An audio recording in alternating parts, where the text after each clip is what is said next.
শুনিয়া মিনি শ্বশুর নামক কোনো এক অপরিচিত জীবের দুরবস্থা কল্পনা করিয়া অত্যন্ত হাসিত। এখন শুভ্র শরৎকাল। প্রাচীনকালে এই সময়ই রাজারা দিগ্বিজয়ে বাহির হইতেন। আমি কলকাতা ছাড়িয়া কখনো কোথাও যাই নাই, কিন্তু সেই জন্য আমার মনটা পৃথিবীময় ঘুরিয়া বেড়ায়। আমি যেন আমার ঘরের কোণে চিরপ্রবাসী।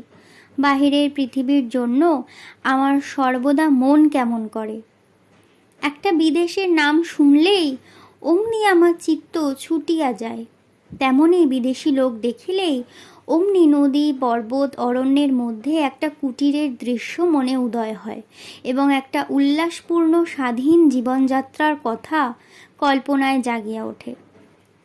এদিকে আবার আমি এমনই উদ্ভিজ্জ প্রকৃতি যে আমার কোনটুকু ছাড়িয়া একবার বাহির হইতে গেলে মাথায় বজ্রাঘাত হয়। এই জন্য ছোটবেলায় আমার ছোট ঘরে টেবিলের সামনে বসিয়া এই কাবুলির সঙ্গে গল্প করিয়া আমার অনেকটা ভ্রমণের কাজ হইত।